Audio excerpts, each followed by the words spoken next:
अस्सलाम वालेकुम बच्चों, कैसे हैं आप लोग। उम्मीद है अच्छे होंगे। आज मैं आपके लिए लेकर आया हूँ कि फॉर्म लिस्ट 1 और 3 में कितनी कितनी वेटिंग क्लियर हुई है क्लास 11th की साइंस, आर्ट्स और डिप्लोमा में।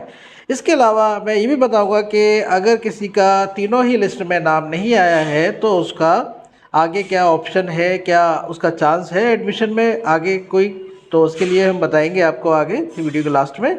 तो लास्ट तक वीडियो को ज़रूर देखिएगा। चैनल को सब्सक्राइब ज़रूर कर लिया करिए ताकि हमें मोटिवेशन मिले, सपोर्ट हमें करा करें ताकि अच्छी अच्छी वीडियोस आपके लिए हम लेकर आएँ। मॉपअप राउंड के बारे में भी हम बताएंगे कि मॉपअप राउंड क्या होता है और कब आने की इसकी चांसेस हैं। ठीक है, तो जल्दी से स्टार्ट कर लेते हैं कि कितनी कितनी वेटिंग क्लियर हुई। सबसे पहले हम बात करेंगे बॉयज़ की। तो बॉयज़ की डिप्लोमा में कितनी कितनी वेटिंग क्लियर हो चुकी है। फॉर्म लिस्ट 3 तक आपकी जो वेटिंग क्लियर हुई है वो आपकी वेटिंग क्लियर हुई है। जनरल में आपकी वेटिंग चली गई है 473 तक। और वैसे आप लोग अगर सर्च करेंगे तो हो सकता है आपको 586 भी दिख जाए, लेकिन एक्चुअल में वो सीए की है। सीए में 85 तक क्लियर हो गई है, थर्ड लिस्ट तक। ओके, अब बात करते हैं आगे गर्ल्स की साइंस की। गर्ल्स का डिप्लोमा का और मैं देखना चाहूँगा पहले कि डिप्लोमा का कितना आपका क्लियर हुआ है।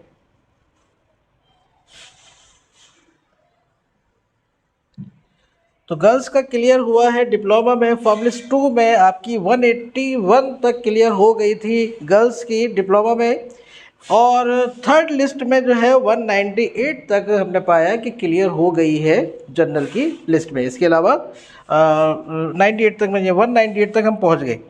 ओके, अब बात कर लेते हैं साइंस की। गर्ल्स की साइंस में कितनी क्लियर हुई है। तो अगर फॉर्म लिस्ट 2 की अगर आप बात करें तो आपकी जनरल की 80 क्लियर हो गई थी, डीएस कैटेगरी में 34 तक चली गई थी, बीसी कैटेगरी में 16 आपकी क्लियर हुई थी। हालांकि 16 जिसका बीसी में है वो एक्चुअल में जनरल उसकी क्या है 136। तो हो सकता है आप लोगों को लगे कि 136 जो है वो क्लियर हो गई और मेरा क्यों नहीं हुआ। एक्चुअल में 136 क्लियर नहीं हुई है, वो आपकी बीसी में क्लियर हुई है। तो बीसी में कितनी 16। सीए में कोई कैटेगरी यहाँ पर नहीं थी। सीई की बात करें तो 63, और सेकंड लिस्ट में आपकी एससी में भी कोई क्लियर नहीं हुआ था। फर्स्ट लिस्ट में हमने बताया था कि कहाँ तक क्लियर हो गई थी। तो फर्स्ट लिस्ट को आप देख लीजिएगा, वीडियो प्ले लिस्ट में मौजूद है। फर्स्ट में कितनी क्लियर हुई है ये हम लेकर आ रहे हैं आपकी सेकंड और थर्ड वाली, ताकि आपको पूरा एक सिनेरियो का पता चले कि आखिर कितनी कितनी क्लियर हुई।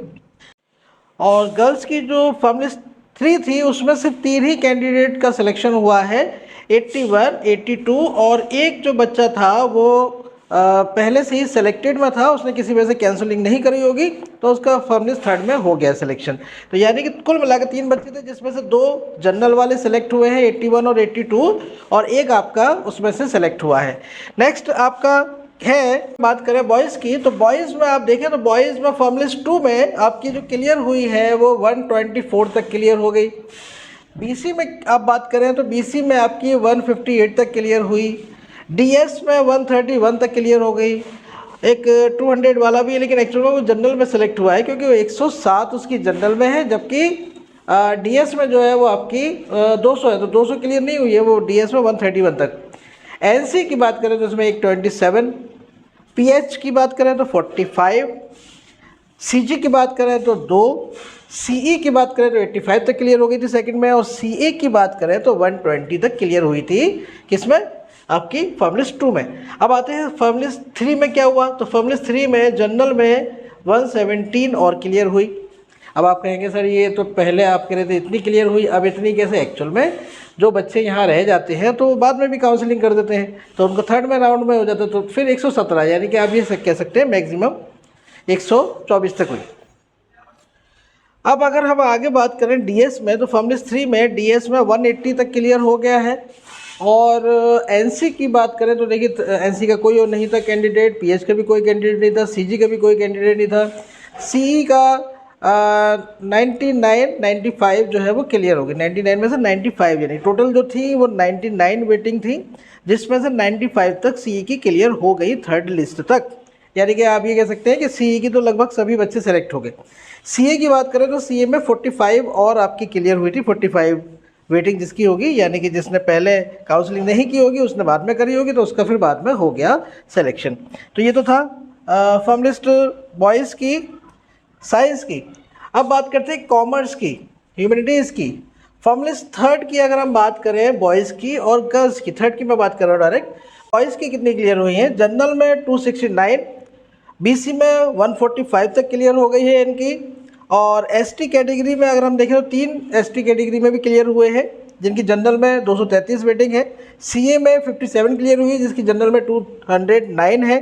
सी में कोई क्लियर नहीं हुआ। गर्ल्स की बात करें तो गर्ल्स में जनरल में जो है 155 आपकी क्लियर हो गई है, कॉमर्स और आर्ट्स की, ह्यूमैनिटीज़ की बात कर रहा हूँ मैं। इसके अलावा 49 जो है वो सीई की क्लियर हुई है, जिसमें जनरल में अगर हम देखें तो उसकी जो वेटिंग थी वह 179 थी। तो ये तो हमने बता दिया कि कितनी कितनी वेटिंग क्लियर हो गई, ताकि आपको थोड़ा सा अंदाज़ा हो जाए कि आप लोगों का अगली लिस्ट में यानी कि मॉपअप राउंड में क्या थोड़ा बहुत चांस है या नहीं, या आपको दोबारा से आपकी नेक्स्ट ईयर के लिए तैयारी स्टार्ट करनी है। उसके लिए भी मैं एक आपको इन्फॉर्मेशन देना चाहूँगा कि हम लोग भी इंशाल्लाह मॉपअप राउंड के बाद एक ऑनलाइन बैच लेकर आएंगे आपके लिए, जिसमें हम बहुत ही लिमिटेड नोट्स आपको देंगे और उसी में से सब कुछ आने वाला है। तो आप लोग भी अगर एडमिशन चाहते हैं अपना एमयू में नेक्स्ट ईयर की तैयारी में, तो फिर आप हमसे जुड़ सकते हैं। व्हाट्सएप पे आप हमें मैसेज कर दीजिएगा, तो इंशाल्लाह हम आपको पूरी डिटेल बता देंगे उसके बारे में। आखिरी मॉपअप राउंड के बारे में और बताते हैं आपको, मॉपअप राउंड कब होता है और क्या चांसेस है आपका मॉपअप राउंड में। तो मॉपअप राउंड की अगर हम बात करें तो मॉपअप राउंड देखिए आपके बहुत सारे कोर्सेज़ के, ज़्यादातर सभी कोर्सेज़ के मॉपअप राउंड अभी आएंगे।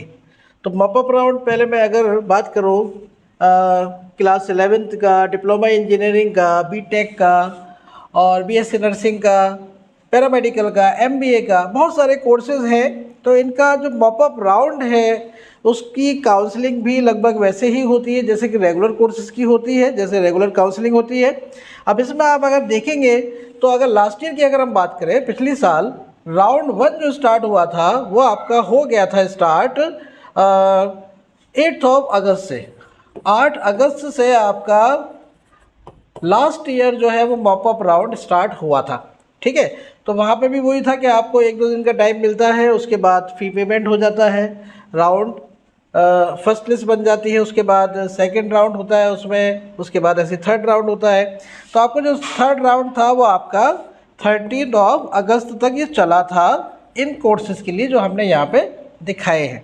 इसके अलावा और भी कोर्सेज़ के पॉपअप राउंड आए, स्पेशल राउंड आए, स्पेशल राउंड भी कह देते हैं उनको। जैसे ये है आपके राउंड 2, राउंड 3, ये इन कोर्सेज़ के लिए आए, बीई है और बीएड है वगैरह वगैरह, इनके लिए आया था। इसके अलावा और बहुत सारे आपको देख रहे होंगे, जो दिख भी नहीं रहे होंगे आपको, ऐसे बहुत सारे कोर्सेज़ हैं कि राउंड 4 और हो गया था और ये आपका 30 अगस्त तक चला था। तो कहने का मकसद ये है आपको कम से कम इस अगस्त में मॉपअप राउंड का भी थोड़ा सा वेट कर लेना है, उसके बाद आप नेक्स्ट ईयर के लिए तैयारी शुरू कर सकते हैं। तो हम लोग जो है वो इंशाल्लाह अक्टूबर से स्टार्ट करवाएंगे नए बैचेस ऑनलाइन, तो आप लोग हमसे जुड़ सकते हैं और इंशाल्लाह आप लोगों का सिलेक्शन नेक्स्ट ईयर ज़रूर हो जाएगा, अगर आप लोग हमारे जो भी हम पढ़ाएंगे वो सारी चीज़ें याद कर लेते हैं। तो उम्मीद है वीडियो अच्छी लगी होगी, तो सभी बच्चों में शेयर करें, सब्सक्राइब करें चैनल को। Thank you very much.